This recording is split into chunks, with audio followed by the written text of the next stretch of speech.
Hi guys, and welcome to the first ever qtips actually redone because I did this before and there were technical issues.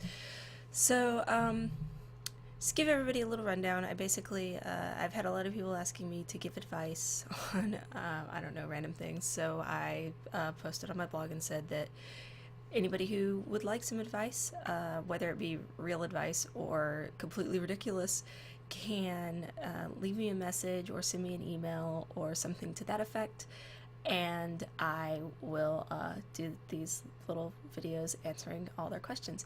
So the first question I got is from someone named Actwan, and he left the question, actually a series of questions that are as follows. How long have you been cooking?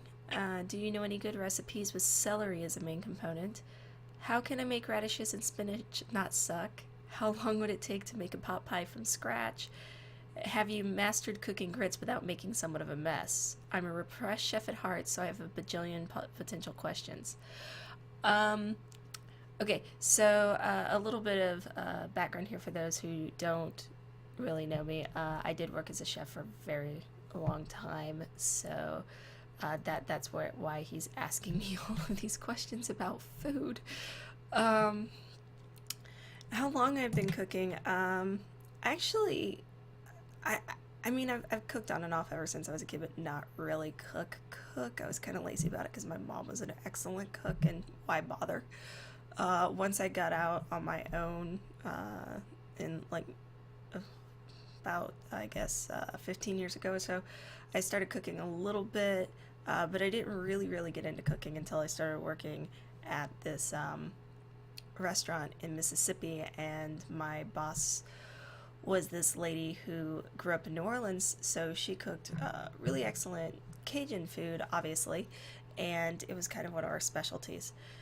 So I worked for her for about 4 years. Prior to that, I actually spent a year at this place where we made crepes and beignets and desserty kind of things. I did get to learn how to spin a crepe properly using these little, well, they're called crepe spinners, but these little wooden dowel things, basically.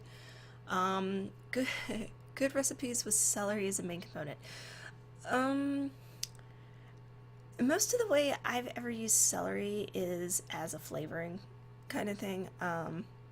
It's used in Trinity, which is a Cajun version of mirepoix, which is basically the French basics for stuff like mirepoix. It's onions, celery, and carrots, and you put those as a base for a lot of things.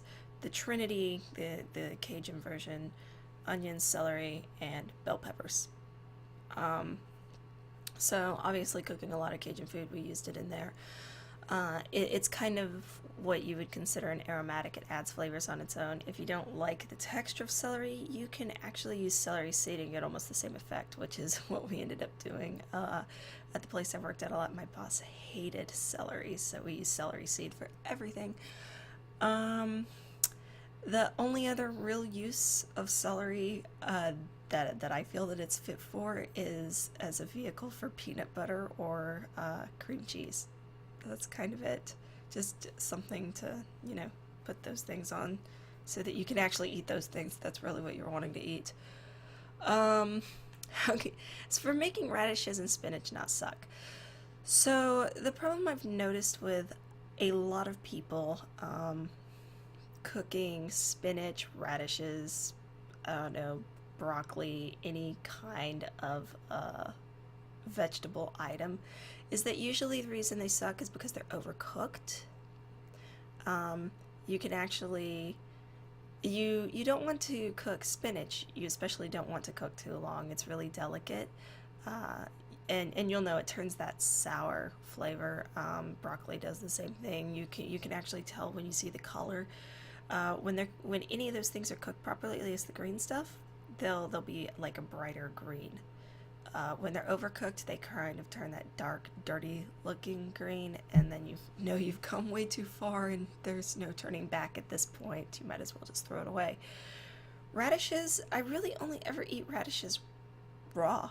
I mean, they just go with other things, and I think I usually just dump ranch dressing or something on them to make them taste okay. They're they're kind of an acquired taste. It's kind of like the arugula spinach, or not spinach, arugula lettuce. Sorry. It's kind of got a peppery thing going on, and so do radishes. So it's kind of one of those acquired tastes. You just kind of have to learn to like them, or you just never like them. Um, I don't. I mean, I'm sure somebody cooks radishes, but I never have, and I don't know anybody that has. It's just they're just kind of like a salad topping. How long would it take to make a pot pie from scratch? Most of the labor in a pot pie would be putting all the components together. So the chopping and the baking off of the chicken, obviously, or the boiling it, whichever you want to do. That's going to take a little while, especially if you're using a whole chicken, which is probably what you're going to do if you're making a family size pot pie. Um, so, I mean, it's gonna take a little while. If I were making chicken pot pie, which I have done before, I would have to cook off the chicken. I would have to use the chicken bones and vegetable bits, like once you cut up onions and stuff and you have the little leftover things you don't actually cook. Use all of that stuff and make stock. So that takes a while because you have to let stock cook a while. Then you have to put together the sauce, and you would use the stock in that. So that would be like probably you make a roux, you add the stock, you add the other stuff you want to add to it, like white wine, whatever, maybe some cream to get it going. So it's one of those things that it's going to take you from scratch a couple of hours probably to really put the whole thing together. And then of course once you have the chopping done and you have all of that stuff done, you would still have to bake it. So you are talking about a pretty good while. The baking also depends on the how high of a heat your oven is on, and you don't really want it too high because you will burn stuff very quickly, especially the dough, or what we used a lot was puff pastry, which was luckily for us already pre-made. We just had to roll it out or flatten it out, let it thaw, and put it on. So yeah, it's gonna be it's kind of gonna be a detailed process. Now there are ways to make it shorter. Obviously, if you cook chicken a lot and you have bones left over all the time, you can make stock and keep it frozen, and then when you need it for this kind of thing, just pull it out and you've got it. But you're still gonna have to chop vegetables and saute them, and cook off the chicken and do all of that stuff. So yeah, it's gonna be a little while. Have you mastered cooking grits without making somewhat of a mess? So I am from Mississippi. People make grits a lot in Mississippi. It's or in the South in general, but it's one of those things that they serve for breakfast in college. Like if you go to the college cafeteria or food court, whichever kind of college you have, you're gonna get grits. They're going to be offered every time, without a doubt. So yes, I have mastered making grits without making a huge mess. Also should be noted that polenta is kind of like a yellow form of grits, so I had to make that a lot too, working in restaurants. And yeah, again, we learned how to make it without making a huge mess. The cool thing about either one of those things, and polenta works better for because it's a little bit finer than grits, is that you can actually let it set, and it'll set up, and then you can cut it up and do things with it, like grill it or fry it or anything you want. So despite it being kind of a gross thing when you're just wanting to eat grits or eat polenta, it actually works out pretty well if you're wanting to fry it or grill it off, or use it for some other purpose other than just a pile of gritty stuff on your plate. Okay, so that pretty much answers all of the questions. I think the last time I did this, it took me like 17 minutes. This time I narrowed it down to 10, which is awesome.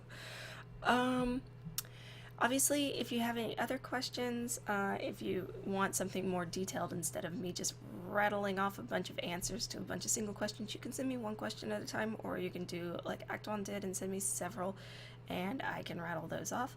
But yeah, if you want a more detailed question that fits within a reasonable amount of time, one question obviously would work better. And I now have a red scratch on my forehead. Awesome. Okay. Thank you very much for watching. I will see you guys next time.